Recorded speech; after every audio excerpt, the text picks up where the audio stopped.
हालचाल छे? एकदम मजामां हशो।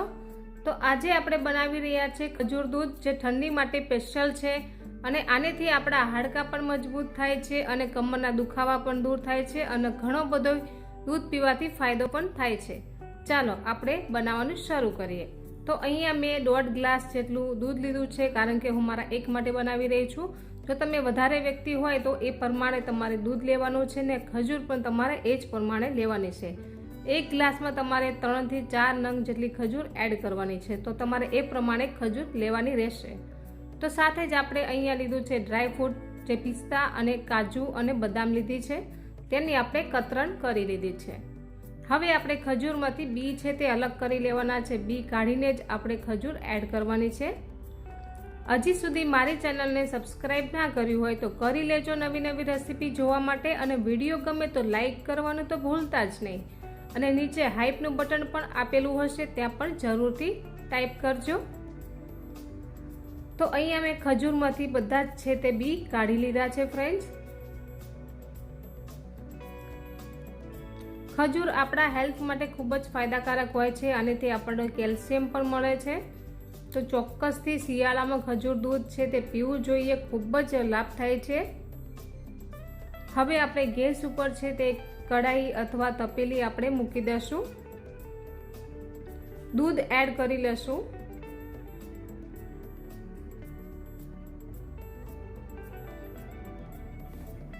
હવે આપણે ગેસ ઓન કરી લેવાનો છે।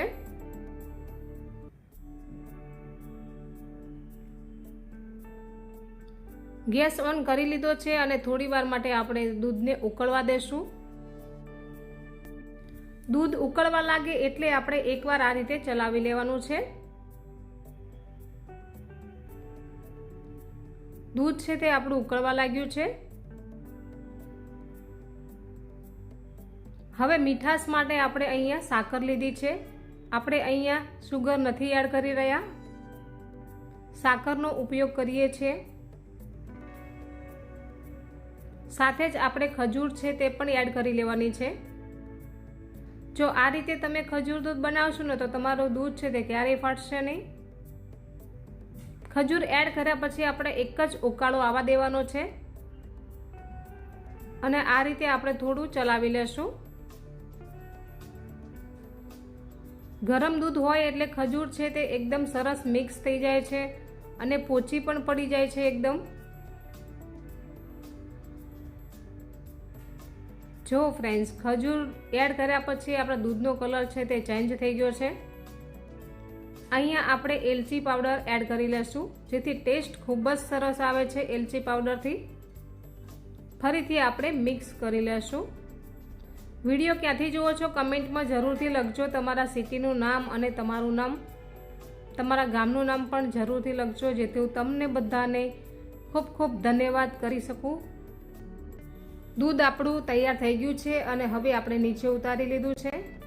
નીચે ઉતાર્યા પછી આપણે થોડીવાર આપણે આ રીતે થોડીવાર ચલાવતા રહેશું, જેથી દૂધ છે તે હલકું ઠંડુ થશે અને ખજૂર પણ સરસ રીતે મિક્સ થઈ રહી છે।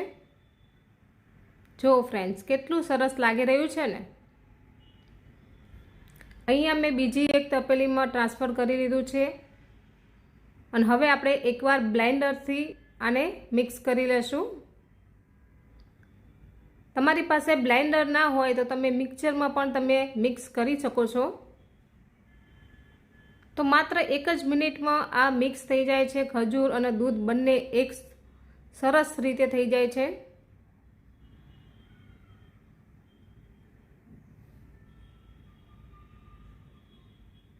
હવે આપણે બ્લેન્ડર કાઢી લીધું છે અને આ રીતે તમે જોઈ શકો છો કે અંદર ફીણ પણ વળી ગયા છે। ફીણ આપણે પાછળથી કાઢી લેશું। અહીંયા મેં કાચનો ગ્લાસ લીધો છે, તમારી પાસે જે હોય તે તમે લઈ શકો છો। સર્વ કરવા માટે આપણે કાચના ગ્લાસમાં કાઢી લેશું।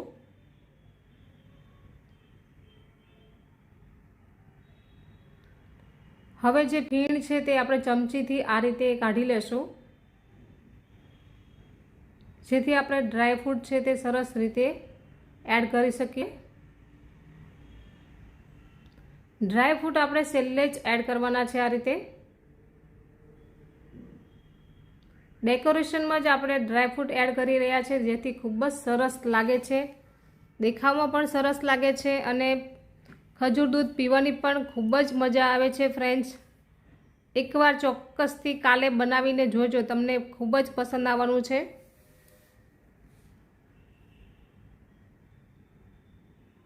અને શિયાળાની સિઝનમાં ખજૂર દૂધ પીવાથી ખૂબ જ ફાયદા થાય છે, તો બનાવજો બધા ફેમિલી માટે પણ.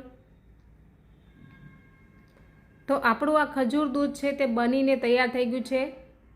ચાલો, કોને કોને ખજૂર દૂધ પસંદ છે તો આવી જાઓ પીવા માટે.